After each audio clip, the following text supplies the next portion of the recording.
Yo, yo, yo, yo, what is up? You're tuned in for another Fastlane podcast episode with Razu, my boy, who is here with me. What's happening? Yeah, all good, man. We had more interesting topics to talk about, but yeah, you should start with yours. Yeah, no, the announcement of Honda being back in Tokyo Xtreme Racer is very cool to think about. It's recent, and I'm just like, wow. I was not expecting that, to be fair, because like we had like all these like teasers for the next few cards for the full release, and then I was DM'd about it like immediately, and I was like, oh my god, Honda's coming back. That's so cool. Yeah. Because they hadn't had a Honda in the highway battle races actually because of I think it was probably because of licensing and all that stuff. Because Honda was a very like Typical. a delicate. They were like a delicate like a car company to like be featured in like the street racing culture because of the amount of like flack they had from the early 2000s. Like many Honda Civics were being pulled over just because of the fact being that it was associated with street racing. So that's why they weren't in the series for a bit. Like the first iterations, I believe the Dreamcast titles for TXR had non-licensed Hondas actually, so that's why they were able to get away with it. Yeah, I think the even loopholes. Zero had non-licensed Honda as well too. But then when the series transitioned to 3, where they had real brands in it, Honda was missing because they couldn't get that license, or I mean, of course because it was early 2000s. You know, the Hondas were being pulled over, so Yeah. they didn't want that image. You know, like, all this news comes off as a surprise to me, but at the same time, I was low-key expecting it. You know, because when they released, quote-unquote, the open, beta? Alpha? The early access. When they dropped the early access, Yeah, the early access, yeah. some people data mined some Honda models in there, and Right, they yeah. were still planning to add them. But now that we saw not just one Honda, but a couple of them, it's insane. Like, we got the Integra, we got the NSX. It's honestly crazy to see a lot of Hondas in there. Like, they had them up their sleeves, which is really cheeky. I like that. And Yeah, it's crazy. I mean, it's funny too because like I think I was discussing this with one of my friends actually. He was asking about like where the models come from, and I'm curious myself because they were never featured in any of the previous titles, or rather like because they're high definition actually compared to like the PS2 models that we had back with Hondas featured in the Kaido Battle Racer series actually. So, because I was thinking about it too because like most of the models and the map itself is reused straight from Import Tuner Challenge. Oh. But since Import Tuner Challenge didn't have Hondas, actually, that's the funniest bit. I was like, I wonder where to get the models from. But I guess they actually made them from scratch, actually, this time around. So, yeah. The NSX actually looks really nice, actually, according to, like, the video. I was looking at it, I'm like, damn, that's a really good-looking NSX. yeah, it's crazy because they have some good cars coming out. Every time they announce a car, it's like, they couldn't have chosen better. They have some good choices for the car list. And, you know, I just can't wait until that game comes out in console. I remember saying the same thing in January when I was doing the podcast with Craptastic Jack. CJ. Yes, and Yeah. I was like, oh well, hopefully by August or October they have it up for consoles. Fuck me, I guess. Hopefully, yeah, no, because it's doing very well on Steam right now. Still? And, again, it was like it's doing well still. And especially when we're getting closer to the release mark for the actual full game, it's gonna do numbers, and a lot of people are gonna jump onto it, and it's gonna at least like get them like noticed. And Genki's probably gonna get to the point where they're gonna actually work on a console port at least, because it's definitely one of those games that they've at least want to push out towards consoles. At least they don't want to like have it in a specific market like back then, like where they were mostly exclusive on to the PS2 and all that stuff. So this would be nice that they're going to be it's going to be ported over, because they have both controller support for both the the DualSense and the Xbox controller. Oh shit! It'll be so. Yeah, man, when it drops on, it'll be perfect for. When it drops on console, when I'm it gonna drops on console, you're gonna enjoy it. I'm gonna just jump at its neck and just bite the fuck out of it. I need to play that. I really need to play that. The thing is, I tried it on my computer, and it ran. It ran like It ran. any game would in a laptop without a graphics card. You know, pure Intel. Oh yeah, the integrated Intel. Pure Intel. Yeah, the integrated Intel HD generic graphics. I remember that. But yeah, no, this is better than the Celeron I had. Fuck, I don't want to go back to that time. Hell no. Once you upgrade to like a newer PC, you just can't like go back to like an older one. Like you just can't process the speed anymore. You're like, this is really fast. I'm gonna stick to this bro. one now. I went to Temuco, which is a city that is close to the town I am in right now in Chile, and I went with my mom to a couple malls, and I saw the laptops were so cheap. Wow. I swear to God, but I don't have the money. So next year I'm gonna come here after I saved up a couple dollars, and I'm gonna buy myself a laptop or a PS5. Nice. And yeah, I'm gonna see what I can do, because there was a promo like, buy an HP Vectis, which is a gaming laptop, and you will get Battlefield 6 for free when it comes out. Ooh. And it's like, that's a sick ass promo. Such a shame I don't have the money here. But yeah. I've heard good things about Battlefield 6 so far, actually. It's pretty good. Yeah, I played it for a bit, and it's really fun. Destructive as hell. Right. But really fun. But yeah. Welcome back, Criterion's Black. No, literally, it's black! Let's go! It's back! No, We're so back, boys. And another, like, topic. Kind of off topic from racing games, but I've been just roaming around malls with my mom yesterday, and I found a lot of crazy shit, like Skibidi Toilet toys, a kid singing the Skibidi Toilet theme song, posing with a Skibidi Toilet, and I can't believe there's merch for those, actually. It's crazy to think about that. So weird, but, you know, it's just a generation nowadays where it's just, people gotta accept the fact that these kids are gonna like the new stuff. Even though we don't really understand them, they're gonna like that kind of stuff. But it predates a lot of decades and all that stuff, like a bunch of generations like that. Like, yeah, like most adults will not understand. And I'm getting to that point too, and I'm like, yeah, I'm getting old. But I get that. But yeah, it's always like a generational thing, actually. Like, yeah, they'll jump onto this new fad and all that stuff, and then it'll probably blow over when they get older. So yeah, we're gonna hope that. Yeah, it's gonna be like that cycle for the next few all generations. All that's left is hope that Generation Alpha is gonna do a good job when they grow up, and Generation Beta, they're doomed. Like, they have Beta in their name. They're so dumb, man. They're screwed because It's of the over name for them. alone. Yeah, they're beta males. It's gonna suck for them. Nah, but going back, getting serious again. I found Drive Club for the PS4 for $18. Mad. New. Ooh. I didn't cop it because I have it digitally. Right. And yeah. I still played it, and it's really, oh my god, it's so good. I love Drive Club.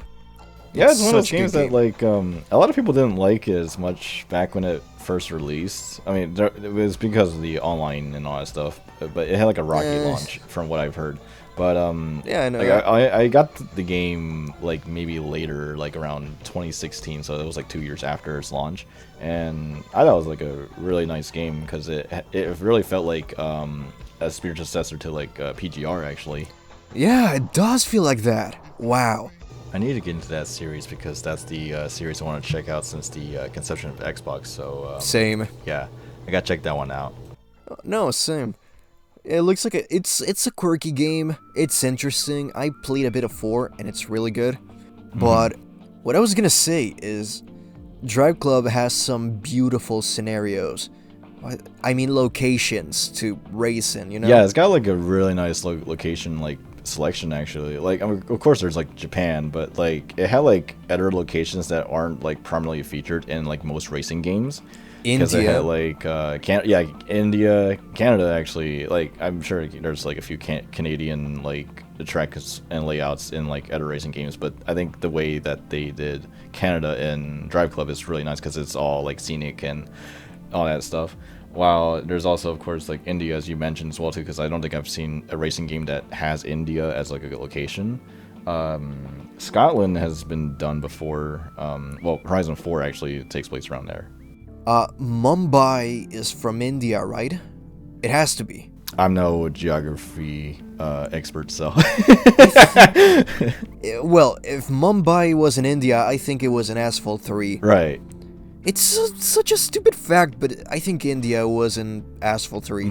And, you know, as Avalanche said, I'm in Drive Club right now. Right. Because I'm in Chile. Yeah, you're in the Chile location.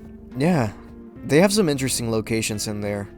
I wonder if those like roads are actually like real. Like, I don't know if you could do like a comparison. That'd be pretty cool if you could do a comparison between like a certain layout in Chile in Drive Club in real life. I think it was mostly just their own thing, you know, designing a layout of their own. Oh, so it's like it's a fantasy track. Okay. Yeah, but Iquique, the Iquique track from Chile, it looks very similar to the real thing. It's a very portuary place. There's a lot of ports and ships. It's a coastal town. And right. Holy shit, I just remember another set of news that we didn't talk about. The new Gran Turismo 7 update. I need to check that one out. I completely forgot it like released like legitimately 2 days ago. Actually, yesterday. Actually, 2 days ago. Yeah, actually, no, I left my PS4 at home, so the game's just waiting for me to play it. Right. I miss Gorillaz and Fortnite. I mean, I can still get them. Oh yeah, that also came out. I mean, I'm not a Fortnite player. Like, it's not one of those games I'm particularly interested in, but I did see the Gorillaz collab, and I've been seeing like the same emote of noodle dancing. Yeah, from Dare. Dare. Oh, such a good I'm like, song. that's funny. I love that dance, but you know, as soon as I get back to my house, I gotta play Fortnite with Gorillaz and the Gran Turismo update. But still, yeah, I need to check that one out. like, they added a couple Corvette Vision GT cars, which are really interesting. Yeah, they're very cool looking.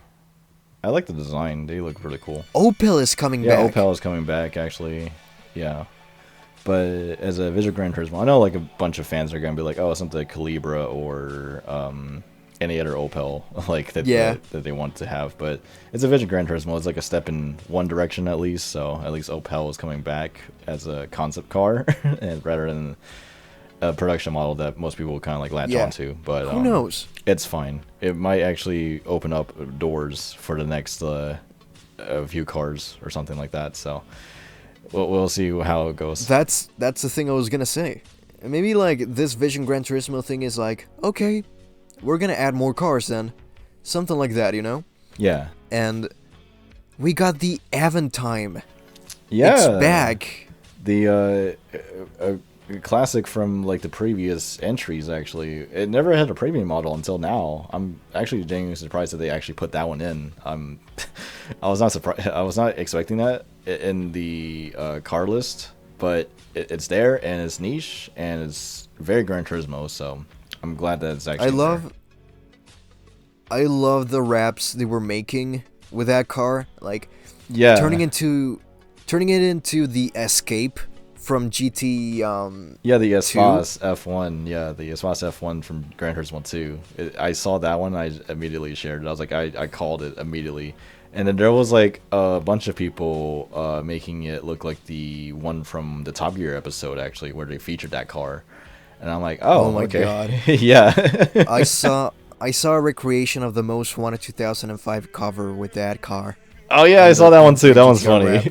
That was funny. It went weirdly hard. It was kind of tough, not gonna lie.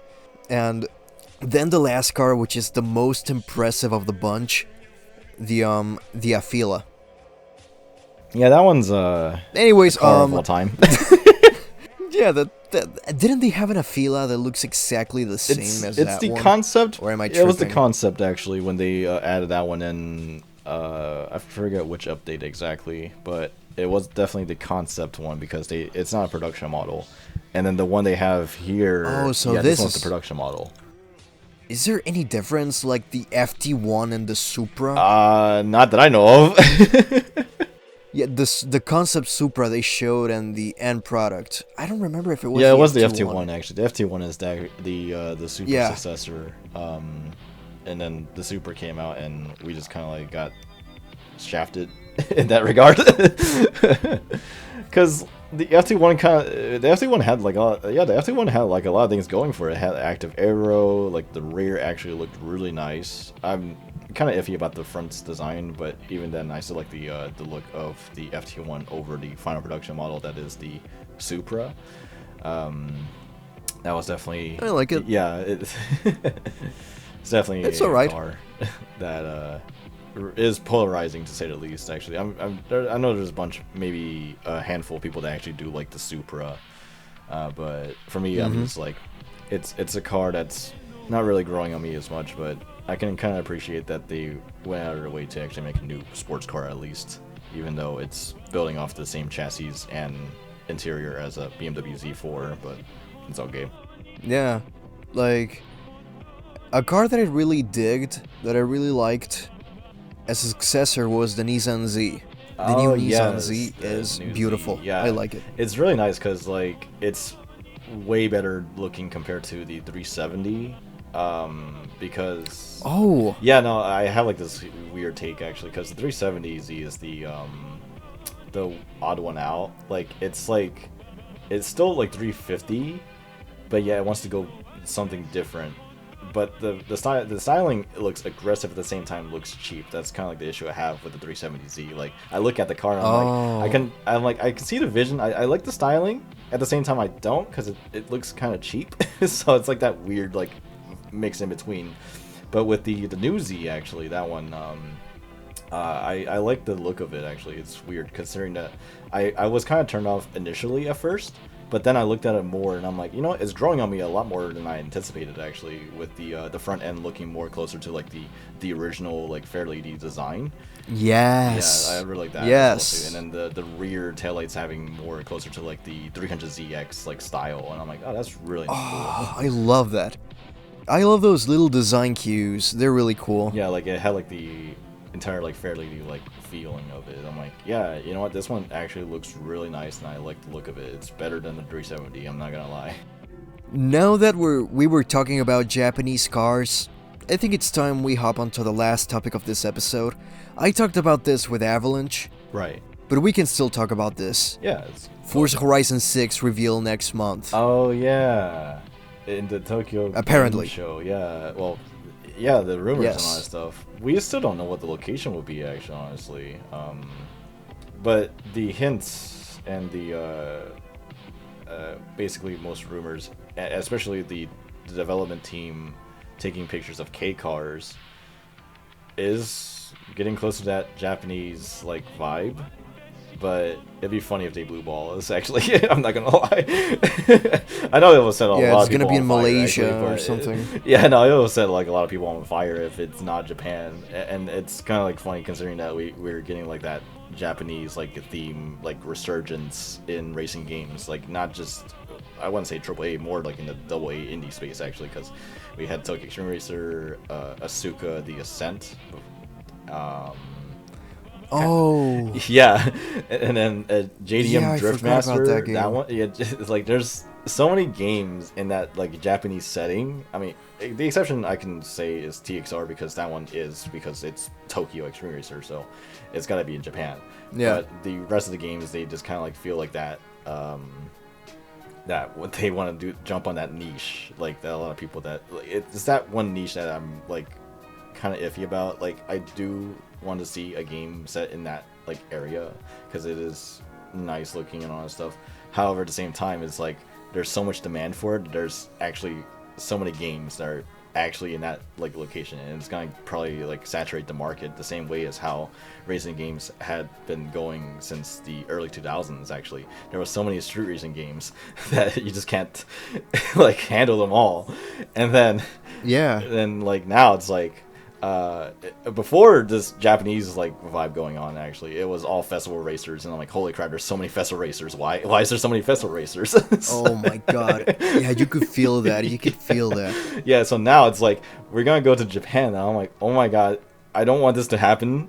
Even though I do like the idea, I just don't want that to happen where it's like saturated the market with just nothing but Japan as a location. I'd like to play that. I'd like it to be in Japan. Right. Because I didn't play JDM, Japanese Drift Master, or Asuka the Ascent, or... Well, Asuka the Ascent hasn't been out yet, or... The Ascent. Yeah, well, rather, like, what they named it now is Asuka's Red Line... I forgot the name. Reverie. Reverie, yeah, the...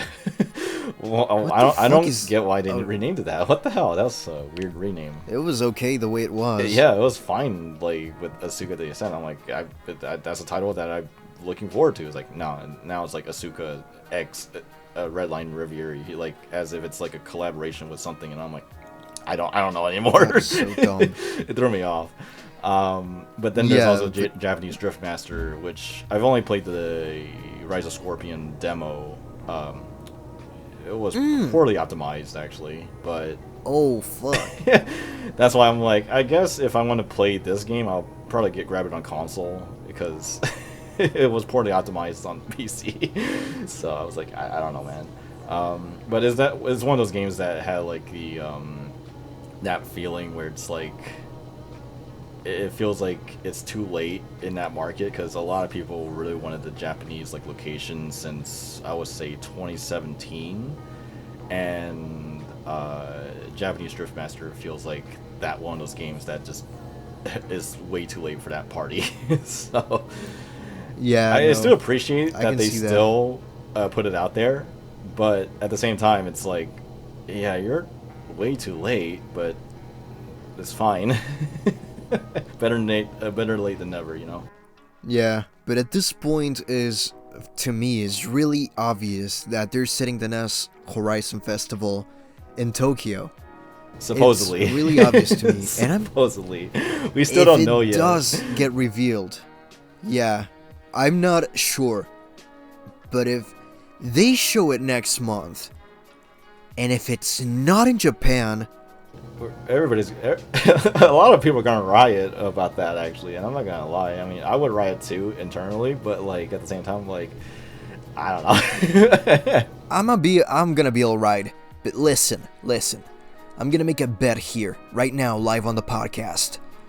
If they even show it next month, and if it's not in Japan, I'm gonna draw my avatar with a maid outfit and use it as an icon for my channel for a year. That's a pretty big bet. I'm gonna do that.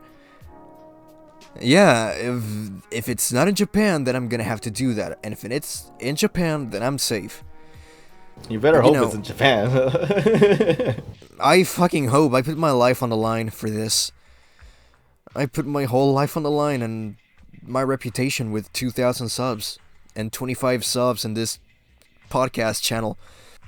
But yeah. Oh, and the last thing of the episode. The new Sonic game. The racing game. I gotta play the beta test. I mean, I played the closed beta test, network test. I generally found it fun.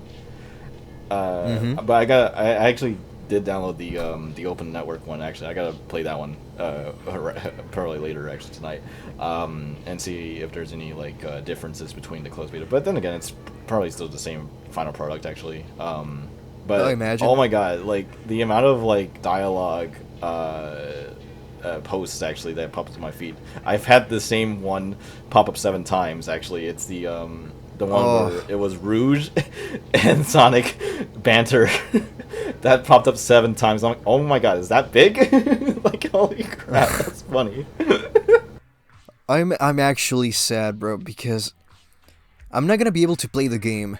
The servers are gonna close when I'm on the bus back home. Yeah, this weekend, yeah, upsettingly. I'm fucked. and a friend of mine was like, if you make a video about the new Sonic racing game that's coming out, I'm gonna draw you the thumbnail.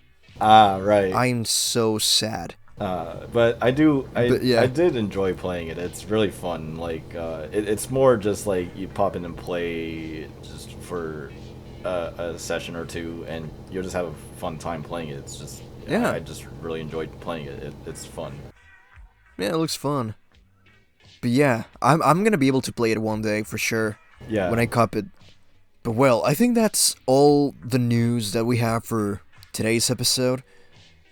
Imagine like we stop recording and something juicy comes yes, out, like Forza Horizon 6 revealed. Like some editor, like random like news that just comes out now, and I'm like, dang it, we just Burnout is making a comeback. Midnight Club's coming back. Ridge Racer, the racing game resurgence is coming back. Let's go. We're so proud. All in the same day. Like all on the same day. Like as soon as we just stop recording, it just like all of a sudden here's like MotorStorm, Split Second to like all these canceled projects like coming out of nowhere. like what? I would combust, I swear, man. Like it's like, look guys, you give me too many options here. I'm just only one man. There's so many racing games. Yeah, bro, I'm gonna be happy. I'm gonna be happy, a happy man. You know, we still have all of our lives ahead of us. You know, maybe MotorStorm is gonna come back in 50 years. Who knows? Who knows? We're gonna be 70. We're gonna be 70, but we'll play MotorStorm. For sure. For sure. But anyways, that's all for today's episode. We got some really interesting news for the racing game scene, to be honest. Yeah. And it's been good having Razu here with me. Of course, follow his channel.